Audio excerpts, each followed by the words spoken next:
손이 진짜 많이 가니까요. 뭐 아무나 막 주워 먹지. 감정 조절도 안 되지. 뒤를 따라서 우리는 몰려가지. No, no, no, no, no. It's really hard. 해외 시장이 어려운 주린이가 걱정되신다면 대한민국 주린이 집 이베스트 투자증권.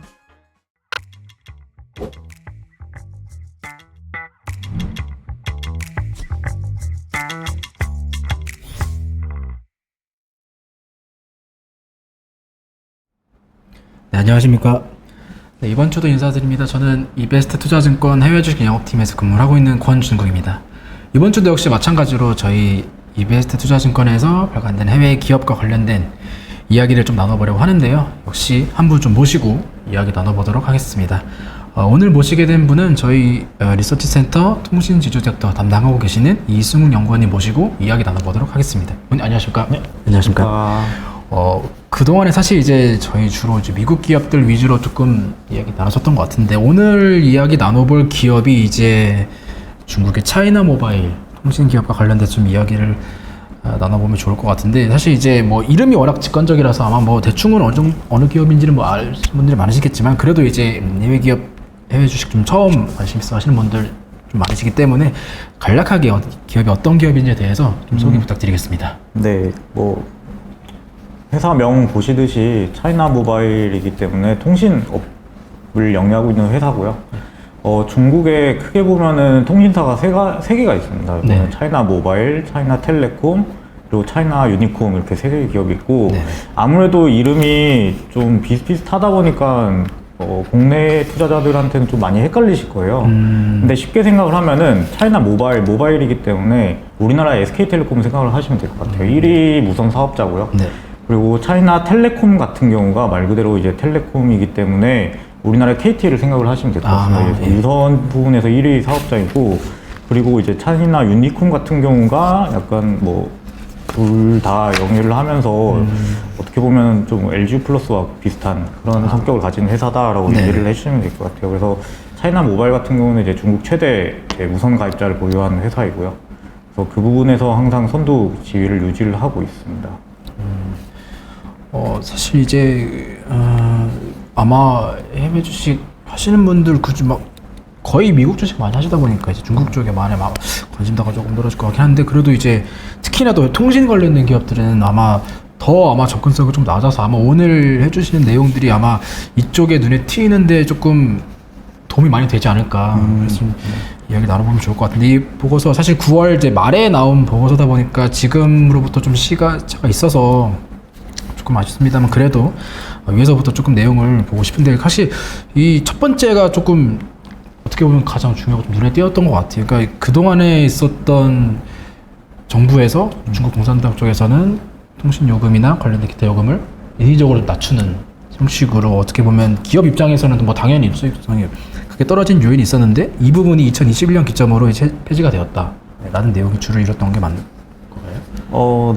네, 일단은 아무래도 뭐 중국 통신사를 쓴 이유가 이제 중국에 대한, 아까도 앞에 말씀 주셨듯이 미국 주식을 보통 대부분이 하셨는데, 일단 뭐 제가 중국어를 좀 할 줄 알고, 그리고 또 하나는 중국 시장에서 투자할 만한 종목이 많지가 않잖아요. 그러다 보니까 어느 정도 규모가 있는데 투자 포인트 자체가 복잡하지 않고 단순하게 접근했을 때 방어주 그리고 배당주로서의 역할을 할 수 있는 애들이라면은 그래도 중국 시장에서 투자할 만하다라고 생각하고 있고, 실제로 뭐 무선 가입자가 차이나 모바일 같은 경우가 지금 뭐 5억 명이 훌쩍 넘어가거든요. 그러다 보니까 그런 규모를 갖고 있다면은 좀 믿고 투자할 만하지 않을까라는 관점에서 이제 작성을 했고요. 일단은 첫 번째 분당 같은 경우는 제가 봄날은 온다라고 썼습니다. 이게 중국 통신업 자체가 2015년 이후에 사실 암흑기와 같은 시기였거든요.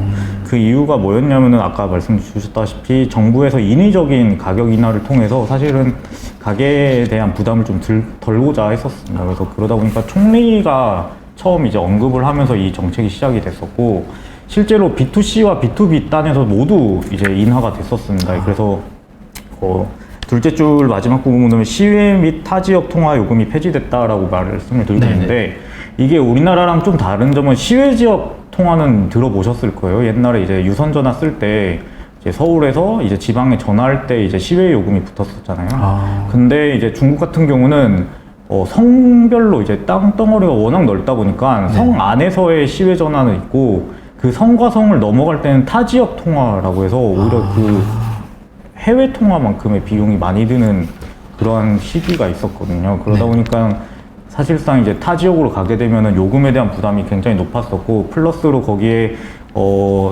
중국의 모바일 시장 자체가 본격적으로 크기 시작한 게 2000년대 후반대였어요. 한 10년 다 돼서 이제 보급률이 어느 정도 크게 올라오면서 네. 시장이 안정화가 됐던 시기이다 보니까 사실상은 스마트폰이 중국의 모바일 시장의 시작이었다고 봐주시면 될 것 같아요. 그러다 보니까 데이터 요금 자체가 굉장히 높게 시작을 했고요. 그 부분에 대해서 이제 B2C 단에서 하향 조정이 있으면서 무선 ARPU가 이제 감소를 했었습니다. 거기에 플러스로 마찬가지로 이제 중소기업 단에 이제 부담을 덜어주기 위해서 이러한 전용 회선에 대한 요금을 낮추면서 사실상 B2C, B2B 동시에 인하를 하면서 네. 실적이 많이 부진을 했었죠. 그러다 보니까 사실 우리나라도 비슷한 시기에 통신사들이 실적이 좋지 않았거든요. 2014년 이후에 단통법이라는 게 도입이 되면서 이제 인위적인 요금 인하가 됐고 이 요금 인하로 인해서 통신사의 실적이 좀 좋지 않은 구간이 지났었는데 이제 20년, 21년이 지나면서 중국 정부에서 이런 정책을 폐지를 하기 시작을 했습니다. 어느 정도는 가계 부담을 줄이는 방향에서 인하를 할 만큼을 했다라고 생각을 하고 있고요. 사실 그동안 이제 통신사 자체가 많이 힘들었기 때문에 이제 이 부분에 대해서 이제 폐지를 하고 이제는 이익 중심으로 돌아서겠다.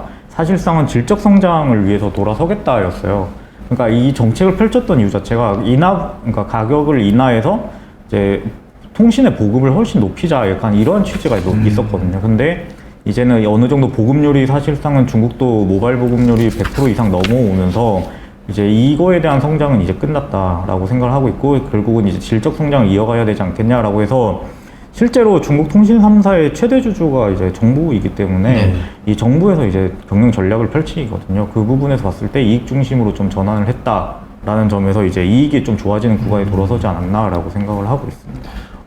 지금 사실 뒤쪽에 이제 일본 표를 보게 되면 이제 2015년부터 21년까지 굉장히 단계적으로 B2C 가리지 않고 계속적으로 인하 정책에 나왔었던 것 같은데 그러면 2021년 기점으로 이런 인하 정책들은 전면적으로 전부 다 폐지가 된 건지 아니면 일부는 아직도 남아있는 단계라고 봐야 될까요? 이미 그러니까 인하가 된 상태로 남았다라고 봐주시면 될 것 같고요. 그래서 추가적인 이제 인위적인 인하를 위한 정책을 하지 않겠다가 됐기 때문에 실제로 뭐 그림 1번을 보시게 되면은 차이나 모바일의 ARPU 자체가 19, 20년을 거치면서 이제 21년에 드디어 반등을 시작을 했고 뭐 지금 여기는 9월에 작성했기 때문에 없겠지만 3분기까지도 이제 좋은 흐름을 보이고 있기 때문에 사실상은 이 부분에 있어서는 이제 완전히 턴어라운드해서 이제 상승 추세로 돌아선 거 아닌가라고 생각을 하고 있습니다. 그럼 이 부분 앞으로 향후에 이제 인위적인 하락 압박이 없다라고 했을 때는 수익성 충분히 돌아설 수 있는 부분이 있고 그 위쪽에 보시면 또 결국에는 이제 그 5G 쪽 비용적인 부분도 충분히 이제 어느 정도 고점으로 볼 수 있는 해가 2022년이다. 네, 이 부분은 중국 통신사별로 좀 전략이 다르긴 한데요. 일단 차이나 모바일만 놓고 보면은 5G 캐펙스, 그러니까 캐펙스 자체가 좀 고점을 찍고 돌아선 거 아닌가라고 생각을 하고 있습니다. 우리나라 같은 경우가 19년에 5G 상용화를 하면서 어떻게 보면은 이게 결국은 인프라를 깔아야 되는 업이잖아요. 그러다 보니까 우리나라는 한 1년에서 2년 정도면 어느 정도 그러니까 인구 면적 기준으로는 어느 정도 커버리지가 가능히 한데 중국 같은 경우는 글로벌리하게 보더라도 국토 면적이 워낙 넓은 국가다 보니까 미국과 중국 같은 경우는 거의 한 3년에서 5년에 걸쳐서 캐펙스를 집행을 하거든요. 그래서 우리나라처럼 이제 초기에 1, 2년에 큰 캐펙스를 투자한 이후에 이제 서서히 줄어드는 그런 그림을 그린다라고 하면은 중국과 미국은 3년에서 5년 동안 캐펙스가 계속해서 늘다가 그 이후부터 줄어드는 구조를 가지고 있습니다. 그러다 보니까 중국 자체가 20년 초부터 5G 상용화를 시작을 했고요. 20, 21, 22 이제 3년차 지나서 이제 4년차로 접어들면서 사실상 5G 쪽의 캐펙스는 고점을 찍은 게 아닌가라고 생각을 하고 있습니다. 실제로도 이미 뭐 중국 같은 경우는 기지국 개수에 대한 목표치를 제시를 하고요.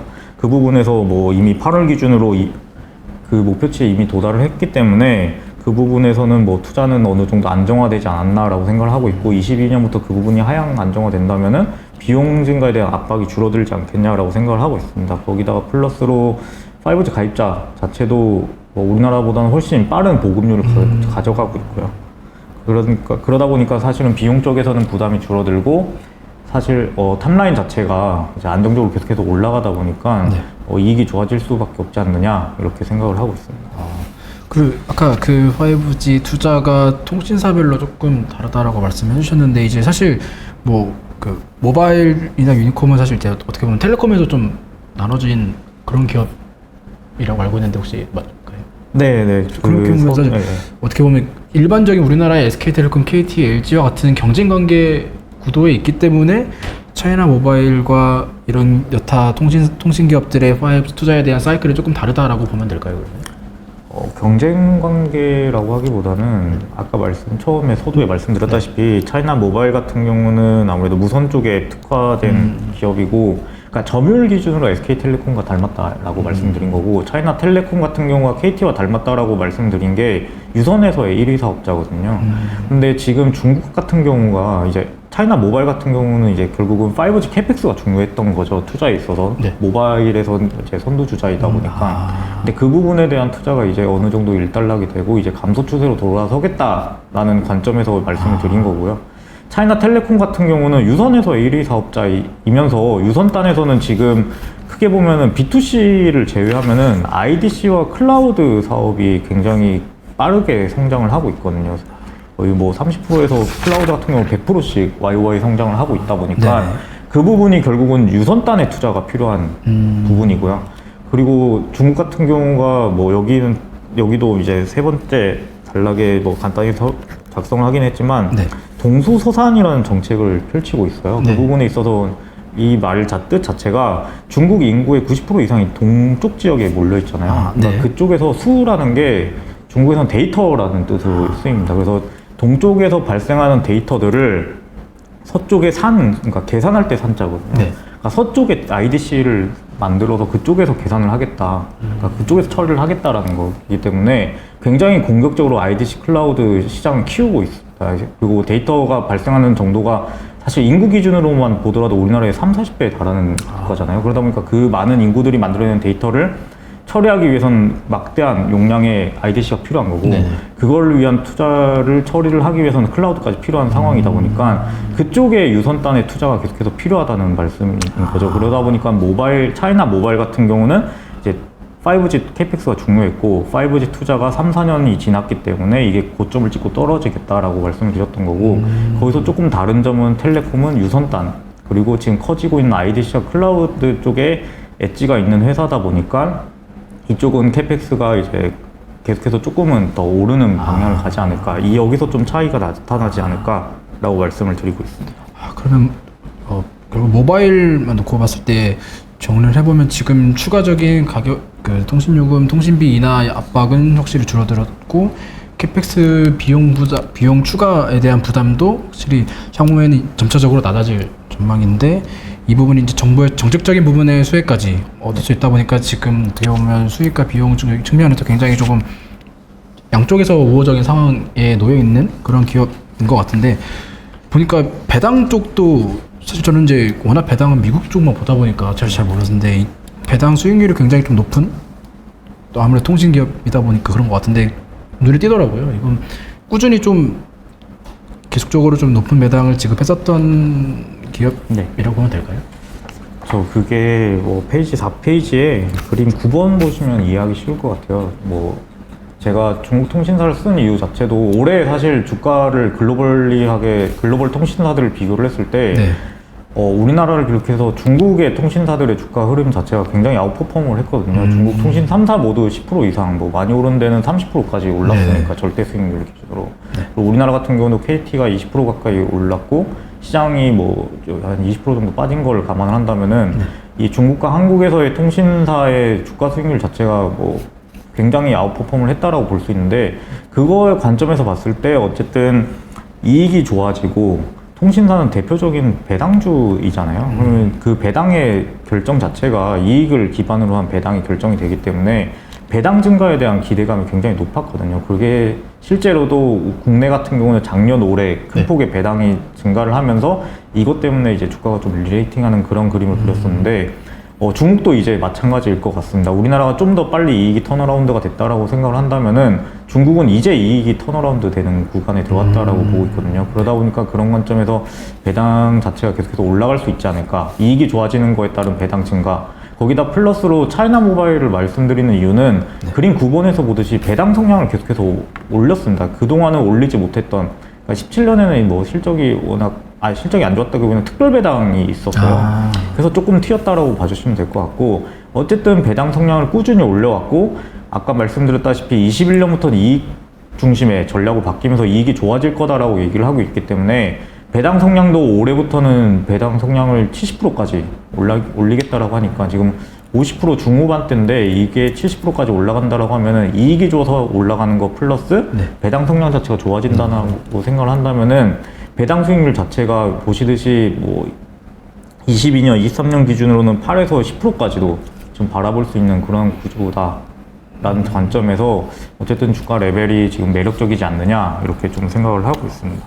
지금까지 내용을 주로 봤을 때는 사실 거의 굉장히 왜 이제 알았을까라는 싶을 생각이 들 정도로 굉장히 좋은 내용들이 많았었던 것 같은데, 사실 제가 이제 아마 많은 분들도 그러실 것 같은데 이 중국 기업에 투자할 때 조금 우려스러운 부분들이 좀 정책적인 그런 정부 주도적인 그런 쪽에 리스크가 있었던 것 같아요. 그리고 이 10월 그때쯤에도 주가가 한번 이제 중국 주식들의 그 주요 기업들의 주가가 좀 낮아졌던 것도 아마 그때 시진핑의 연임 이어지면서 아마 관련된 기업들이 전반적으로 조금 안 좋았었던 것 같은데, 이런 좀 이 차이나 모바일에 관심을 보였을 때 혹시 좀 유의할 만한 부분이나 이런 부분 좀 조심해야 되는 부분도 혹시 있을까요? 뭐 리스크라고 하면 말씀해 주셨듯이 아무래도 정부가 소유한 기업이고 정부가 최대 주주이기 때문에 항상 뭐 통신업 자체가 어느 국가를 가든지 다 비슷한 것 같아요. 정책 리스크에 대한 건 분명히 존재를 하고요.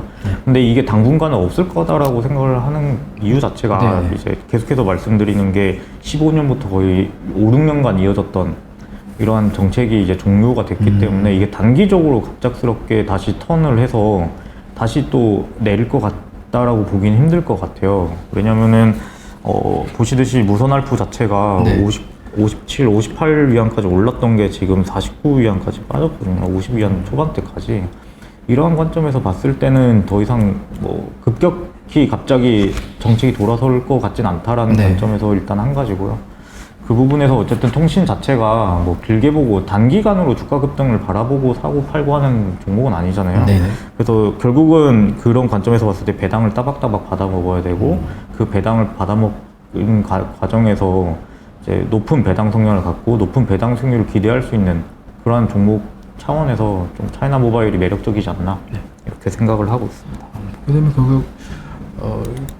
이 중국 기업들의 주요 리스크라고 할 수 있는 이 정책적인 부분들이 좀 마무리가 되면서 이익적인 측면에서 굉장히 긍정적인 요인으로 볼 수 있고, 비용적인 측면에서는 5G 투자가 어느 정도 이제 고점을 통과하다 보니까 이쪽에 대한 부담도 기존보다는 확실히 덜어질 것이고, 이러한 부분들이 실적에서는 턴어라운드 할 조짐을 보이다 보니까 이런 내용들이 지금 긍정적으로 볼 수 있을 것 같고, 특히나 눈에 띄는 거는 배당도 역시나 통신주답게 굉장히 높은 배당을 일어나면서 글로벌리한 통신기업들 비교했을 때도 퍼폼을 했던 것이 아닌가 그렇게 볼 수 있을 것 같습니다. 그러니까 아마 이쪽에 그동안에 이제 뭐 관심 안 보이셨던 분들도 아마 오늘 나왔던 내용들 아마 들어보시면 관심이 자연스럽게 갈 것 같아요. 저도 그런 좀 상황이기 때문에 오늘 나온 이런 차이나 모바일 중국 통신과 관련된 섹터나 기업에도 관심 많이 보이시면 투자하시는데 도움되지 않을까 그렇게 정리를 할 수 있을 것 같습니다.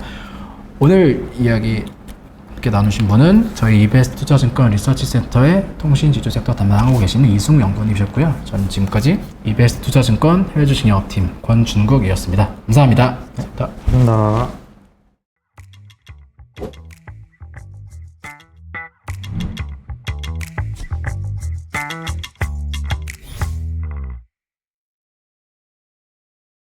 친구들은 아무거나 막 주워 먹지? 파란불 빨간불에 흥분하지? 친구들 따라서 우르르 몰려다니지? 시장이 어려운 주린이가 걱정되신다면 대한민국 주린이집 이베스트 투자증권